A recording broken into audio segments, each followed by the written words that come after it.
오늘 새벽에 주시는 하나님의 말씀은 이사야 40장 27절에서 마지막 절까지입니다. 이사야 40장 27절에서 마지막 절까지 우리 합독하겠습니다. 시작. 야곱아 어찌하여 네가 말하며 이스라엘아 네가 이르기를 내 길은 여호와께 숨겨졌으며 내 송사는 내 하나님에게서 벗어난다 하느냐. 너는 알지 못하였느냐 듣지 못하였느냐. 영원하신 하나님 여호와 땅 끝까지 창조하신 이는 피곤하지 않으시며 곤비하지 않으시며 명철이 한이 없으시며 피곤한 자에게는 능력을 주시며 무능한 자에게는 힘을 더하시나니 소년이라도 피곤하며 곤비하며 장정이라도 넘어지며 쓰러지되 오직 여호와를 앙망하는 자는 새 힘을 얻으리니 독수리 날개치며 올라감 같을 것이요 다른 박질하여도 곤비치 아니하겠고 걸어가도 피곤하지 아니하리로다.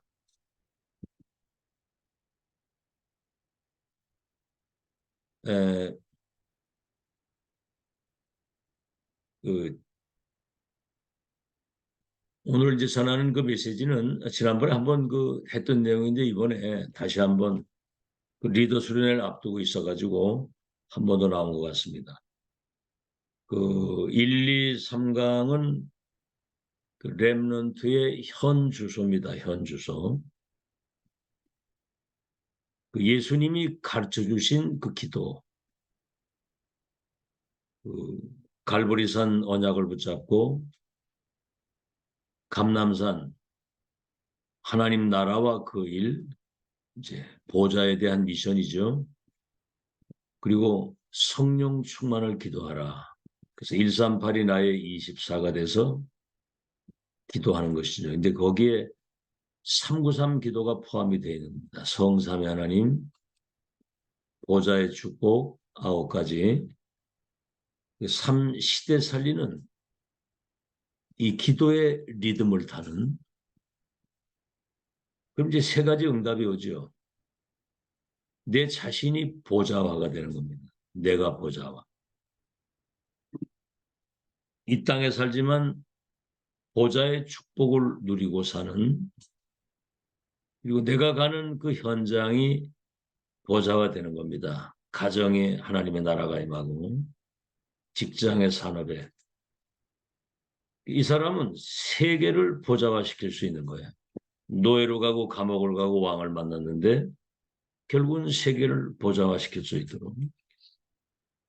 그래서 237을 치유할 수 있는 서밋의 상태, 그 시스템을 가지고 살아가는 것이 렘넌트의 현 주소입니다. 오늘은 렘넌트 리더의 여정 정복입니다. 렘넌트 리더의 여정이죠. 4강이 되겠습니다.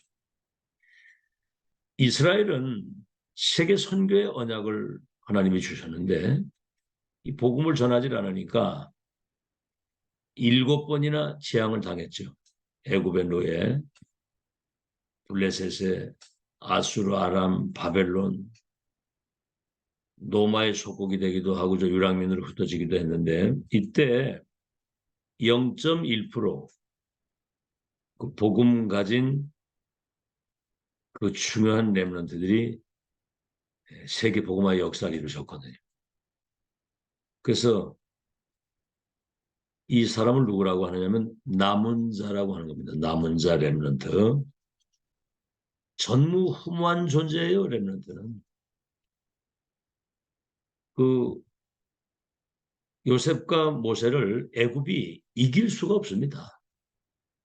애굽의 운명이 요셉과 모세 손에 달려 있었고 14대 블레셋 사무엘 다윗을 못 이겼습니다. 그렇죠? 그래서 바벨론 포로로 끌려갔지만 다니엘과 그 세 청년 이길 수 없었어요. 그들이 왕들과 세계를 변화시킨 거거든요. 자, 그럼 우리 남은 자들이 여기에 대한 확신이 있어야 되는데 이 확신이 없어요. 오늘 서론입니다. 왜 그러냐면 절대 응답을 찾지 못해서 그래요. 절대 응답. 뭐 간단히 말하자면 노아야 방주를 지어라. 그럼 뭐죠? 그때 시대 천명인데 그게 절대 응답이에요. 이걸 가지고 시작하는 겁니다.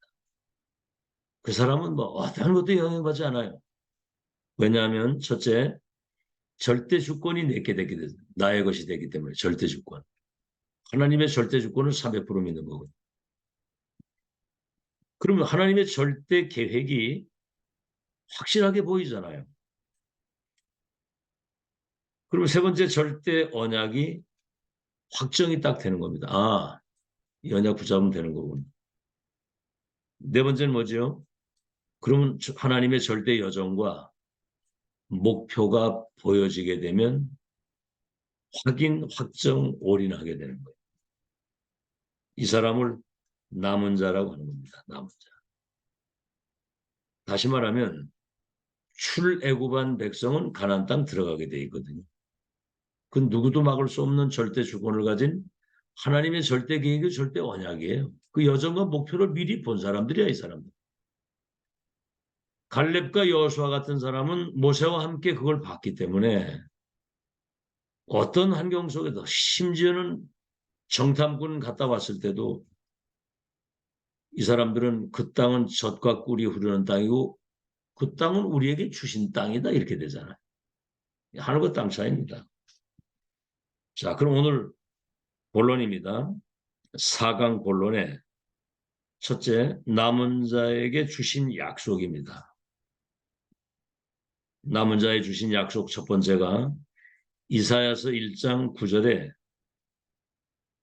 거기 분명히 그렇게 나오거든요. 만군의 여호와가 우리를 위해서 생존자를 남겨두지 않았더라면 우리가 소돔 고모라처럼 멸망했을 것이다.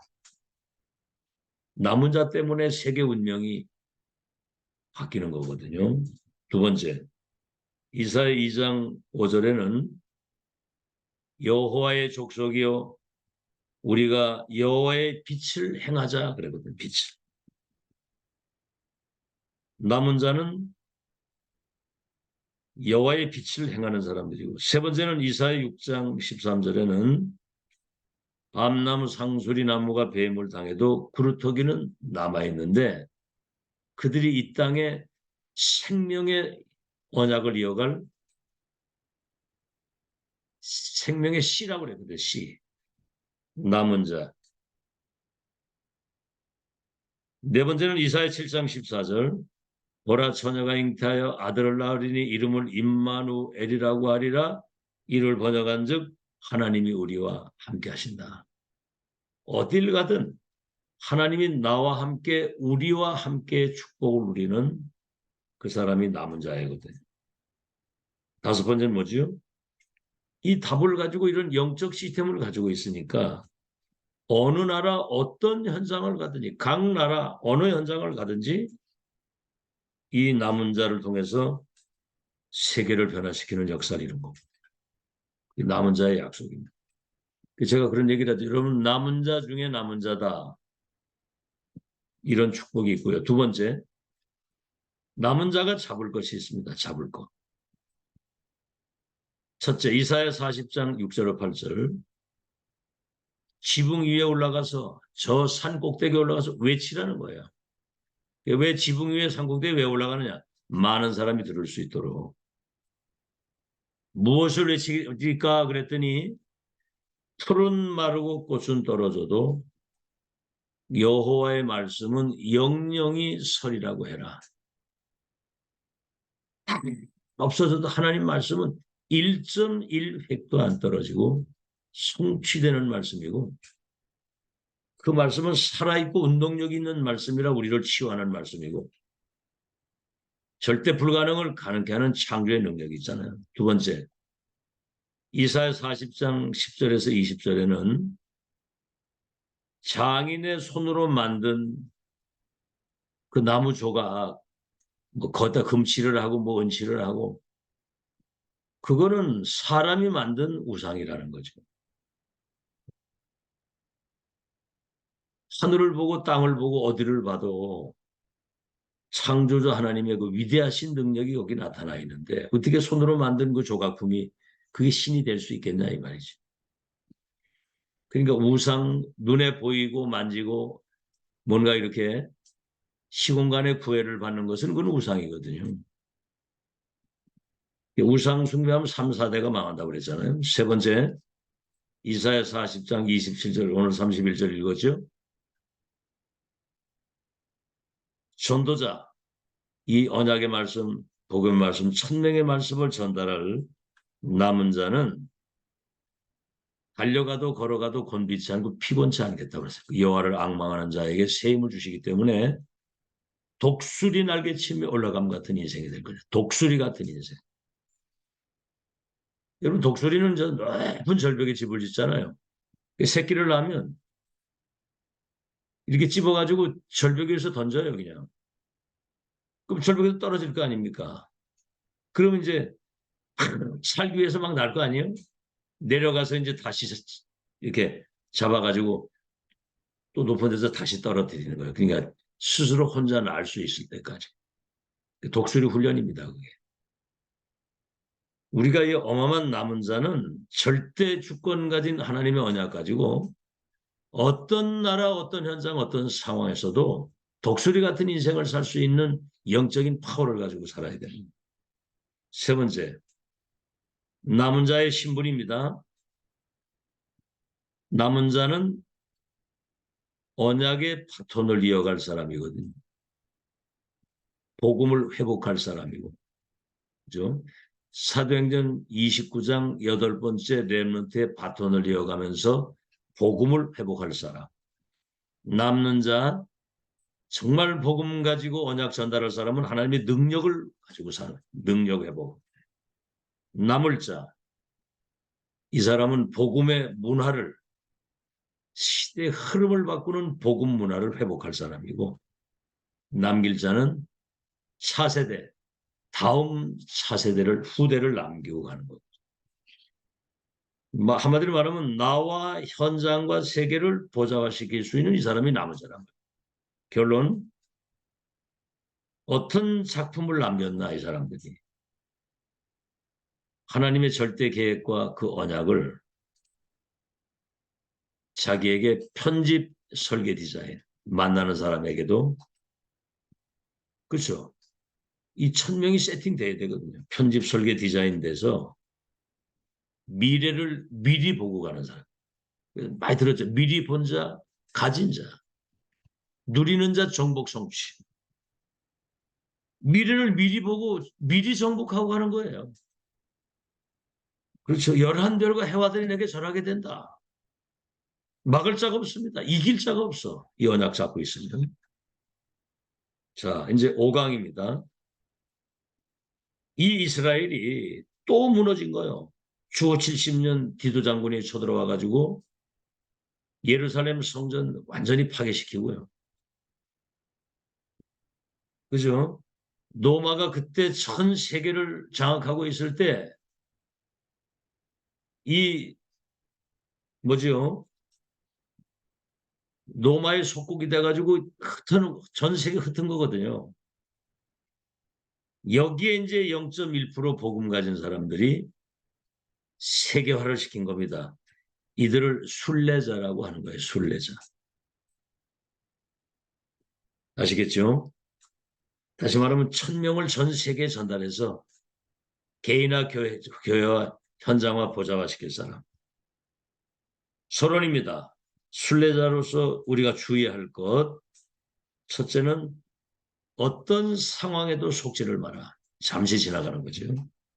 두 번째, 어떤 현장에도 영향받거나 흔들리지 말고 속지 마라. 세 번째는 많은 사람들의 소리, 여론에 속지 말라. 여러분 그 정도 수준 되면 안 돼요. 사람 말에 따라서 상처받고 시험 들고 거기에 따라서 막 흔들리고 영향받고. 그렇죠. 누가 뭐라고 하든 뭐 개가 짖는다고 뭐 열차가 씁니까? 아무 상관없어야 되거든요. 알겠죠? 그래서 순례자는 그 어떤 상황이 와도 상관없어야 됩니다. 뭐 사자굴에 들어가 풀불. 죽으면 죽으리단데. 자, 본론입니다. 순례자의 본론의 첫째가 초월적인 기도를 배우라는 거죠. 다시 말하면 모든 것을 이해, 수용, 초월.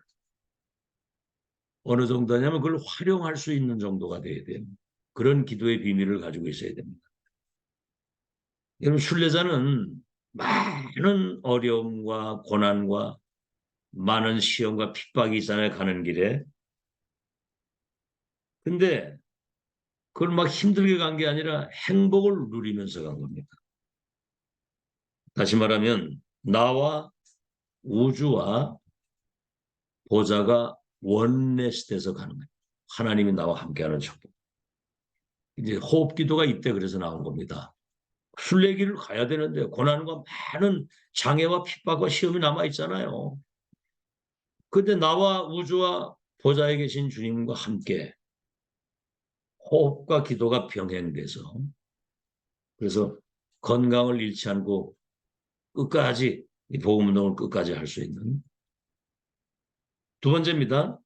시공간 초월의 응답을 누릴 수 있는 다시 말하면 시공간을 초월해서 237에 영향을 끼치고 비출 수 있는 그런 비밀이 우리에게 와 있는 거예요.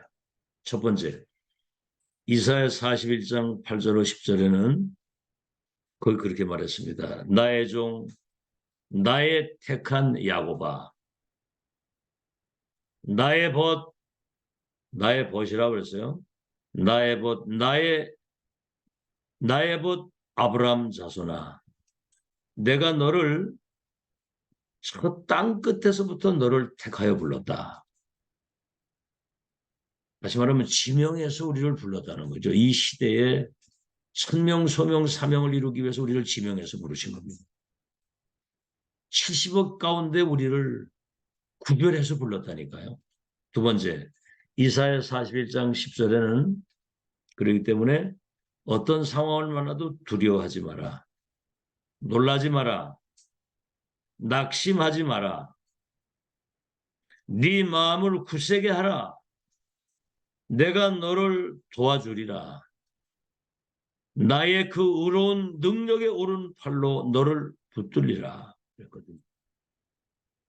시간과 공간을 초월해서 온 우주를 다스리고 통치하시는 그 주님이 우리를 불러서 그 오른팔로 우리를 붙드시고 시공간을 초월해서 세계복음화 역사를 이루시겠다는 거예요. 세 번째, 이사야 43장 18절로 20절에는 뭐라고 얘기를 하냐면 너희는 이전 일을 기억하지 말며 옛적 일을 생각하지 말라. 어떻게 기억할 수 없습니까? 이전 일 옛적에 많은 상처 어려움이 있는데 보라 내가 새 일을 행할 것이다. 주님이 새 일을 행하신다는 거예요. 그래야 이전 일 그 과거의 옛적 일을 발판으로 딛고 가지. 새 일을 행하리니 사막에 강을 내고 광야에 길을 내서 내 백성 나의 백성들이 마시게 할 것이고 그들을 인도하실 것이다. 심지어는 짐승들까지라도 나를 존경할 정도로 하나님의 재창조적인 역사를 이루시겠다는 거죠. 세 번째, 이제 순례자의 길입니다. 길. 사실 어떻게 보면 외로운 길일 수 있죠. 혼자 가는 길. 우리 주일날마다 찬송하잖아요. 아무도 가지 않는 길, 나만이 갈 수 있는 길, 혼자 가는 길. 여기에 1000명이 통하는 동료와 함께 가는 것. 그러니까 우리가 이 교회가 소중한 거예요. 그래서 교회 안에서 뭐 누가 어떻고 뭐가 어떻고 제발 그런 얘기 하지 마세요. 알겠죠? 얼마나 한 사람 한 사람이 소중한 사람인지 모릅니다. 없어서는 아니 될 소중한 사람이요. 한번 잘 보세요. 나 같은 사람만 있으면 되겠는가? 다 각기 장점과 하나님이 응? 시대적 그런 미션을 다 가지고 하나님의 일을 이루기 위해서. 그렇죠? 동료와 함께 가는 길, 그리고 세 번째는 하나님과 함께 가는 길입니다. 그러니 문제, 사건, 뭐 갈등, 위기 이건 전부 다 전무후무한 하나님의 계획 속으로 들어가는 전무후무한 응답을 주시는 축복이거든요. 문제처럼 사건처럼 위기처럼 보이는데 그게 성경이 그러잖아요. 최악의 상황인데 거기에 지상 최고의 응답이 그 속에 들었다고. 결론입니다. 그래서 렘넌트는 지금 미디어 시대 아니에요. 미디어를 가지고 237과 소통할 수 있는 작품을 만들라 그랬습니다. 자, 마지막 6강입니다. 이제. 6강은 뭐냐면 전 세계가 참 복음 가진 교회와 이 전도자를 핍박을 하거든요. 여러분 속지 말아야 될 것은 이때 세계복음의 역사가 일어난 겁니다. 막 포로로 노예로 끌려가고 핍박이 오고 생사를 넘나드는 풀못불 저 사작을 그 위기 때 세계복음의 역사가 이루어진 거예요. 자, 이 사람을 정복자라고 하는 겁니다. 정복자. 로마 황제가 교회 나오니까 막 전 강요들과 뭐 별단 사람 막 경제에 막 줄을 대잖아요. 갔다가. 그래서 이게 이제 복음이 또 사라지고 무너지는 거예요. 중세 시대 그래서 재앙이 온 거고.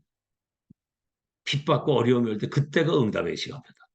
이 사람을 정복자라고 하는 겁니다. 정복자. 서론입니다. 이 정복자는 올바른 세계관을 가지고 있어요. 첫째는 세상 나라. 의식주밖에 모르죠. 두 번째는 사탄의 나라. 세상을 멸망시키는 거죠. 어둠의 세상 주관자 하늘에 있는 악의 영들이 종교 속에 무속인 속에 점쟁이 속에 문화 속에 이 권력 잡은 자와 그런 그 능력 있는 사람 속에 들어가서 세상을 멸망시키죠. 세 번째는 우리는 하나님의 나라 그 일. 마태복음 12장 28절에 내가 성령의 능력을 힘입어 귀신이 떠나가는 걸 보거든 하나님의 나라가 임한 줄로 알라. 영적인 힘을 가지고 흑암이 여러분 발 앞에 완전 무릎 꿇도록. 자, 마지막 본론입니다. 본론. 렘넌트의 마지막 여정입니다. 여기 이제 성경 본문이 이사야 60장 1절로 22절이죠. 렘넌트의 마지막 그 여정은 첫째가 뭐냐면 어둠을 정복하는 여정이에요. 첫째, 창조의 빛. 두 번째, 하나님의 그 여호와의 영광의 빛. 세 번째, 그리스도의 빛. 자, 그래서 빛이 우리에게 와 있다고 그러잖아요. 창조의 빛, 여호와의 영광이 네 위에 임해 있다. 그리스도의 빛을 우리에게 주셨거든요. 그리스도가 우리 안에 계시니까 여러분 가는 곳에 빛이 비춰지게 되는 거죠. 그러니까 뭐 할 게 없어. 일어나서 이 빛을 바라기만 하면 되는 거예요. 알겠죠? 그래서 우리는 세상의 빛이라고 그러거든요. 빛 앞에는 흑암이 바로 무너지는 겁니다. 우리 불을 켜면 왜 어둠이 무너지는 거죠? 빛이 가면 흑암 바로 무너지게 되는 거거든요. 그런 걸 여러분 의식하고 살고. 두 번째, 사단을 정복하는 빛입니다. 사단을 정복하는. 이사야 6장에 그러죠. 각 나라 원방에서부터 내 아들 딸들이 뭐 그냥 뭐 각 나라의 심지어는 왕들이 막 온다는 거예요. 열방이 열 왕이 내게 와서 무릎 꿇고 봉사한다는 거지. 두 번째는 뭐죠? 원방에서부터 내 아들 딸들이 전 세계가 몰려오는 거예요. 왕들만 오는 게 아니라. 세 번째는 뭐죠? 그들이 전 세계의 은금 재물을 큰 배에 싣고 빛을 향해서 온다는 거죠. 참 놀라운 일이죠. 다시 말하면 사단의 문화를 완전히 정복하게 되는 이 빛을 비추면 그런 때가 온다는 겁니다. 그래서 여러분 절대로 낙심하지 말고 흔들리지 말고 아시겠죠? 속지 말고 자, 앞으로 5차 산업시대 오게 되면 정신병 시대가 와가지고 사람들 다 이상하게 되는 시대가 오는데 그때 빛을 가지고 있는 여러분이 빛을 발하는 시대가 옵니다. 그래서 낙심하지 말고 포기하지 말고 끝까지 마지막입니다. 복음 놓친 세 번째, 복음 놓친 교회를 정복하는 빛입니다. 전 세계가 문을 닫았잖아요. 살리는 빛을 비추는 거죠. 첫째입니다. 해와 달이 너의 빛이 아니고 여호와가 너의 영원한 빛이 될 것이다. 그랬어요. 두 번째, 내 백성이 의롭게 되어 큰 나의 그 영광을 찬양하게 될 것이다. 세 번째는 이사야 60장 20절 22절이죠. 작은 자가 천을 이루고 약한 자가 강국을 이루는데 때가 되면 나 여호와가 속히 이루리라 그랬거든요. 때가 옵니다. 때가 되면 나 여호와가 속히 이루리라 그랬거든요. 그렇죠. 오순절 날이 이름에 불같은 바람 같은 성령이 역사하시고 그렇죠. 오순절 날이 이름에 역사가 이루어졌잖아요. 자, 그래서 결론은 뭐죠? 와인은 이 축복을 발견하고 여기 이제 집중이 돼요. 집중. 금토일 시대가 딴 거 아닙니다. 집중입니다. 집중. 하나님이 가장 원하시는 것이 내게 각인 뿌리 체질 편집 설계 디자인 돼서 어떤 환경 속에서도 흔들리거나 낙심하거나 포기하거나 속지 않고 이 축복을 변함없이 누리는 사람. 노예로 가든 감옥을 가든 왕을 만나든. 그리고 뭐죠? 하나님의 시간표를 기다려야 되잖아요. 누리면서 기다리는 겁니다. 누리면서. 언제나 뭐 대역사 일어나겠습니까? 그건 네가 알 바 아니야. 오직 성령이 너에게 마음의 권능을 받아 땅까지 내 증인이 될 것이다. 그래요. 누림, 기다림, 그리고 하나님의 뜻과 계획이 분명하면 도전하는 거거든요. 이건 하나님의 절대 계획이다. 절대 언약이다. 그럼 거기 생 거는 거거든요. 그렇게 해서 여정을 남은 자, 순례자, 정복자의 여정을 능력 있게 행복하게 하나님과 함께 동행하고 가는 그래서 어둠이 정복되고 사단이 정복되고 무너진 교회를 다시 살리는 교회 회복의 산증인으로 승리하는 여러분 되시기를 예수 이름으로 축원합니다. 그리스도 하나님의 나라 성령 충만의 언약을 붙잡고 393 기도 비밀을 누림으로 나를 현장을 세계를 보좌화할 수 있는 것이 렘넌트의 현주소입니다. 이제 렘넌트의 남은 여정, 남은 자, 순례자, 정복자의 정체성과 그 능력과 그 힘 가지고 그 여정을 걸어갈 수 있도록 축복해 주시옵소서. 어둠이 무릎 꿇고 정복되게 하시며 사단이 완전히 정복이 돼서 열방과 열왕의 원방에서부터 아들, 딸들이 이 빛이 있는 하나님의 사람과 교회에 몰려올 수 있는 그런 망대 역할을 감당케 하시고 복음 놓친 교회를 다시 살리는 때가 되면 나 여호와가 이 모든 것을 속히 이루리라고 했습니다. 이 언약을 붙잡고 누림, 기다림, 도전의 증인이 되게 하여 주옵소서. 예수 그리스도 이름으로 기도하옵나이다. 아멘. 네, 감사합니다. 감사합니다. 승리.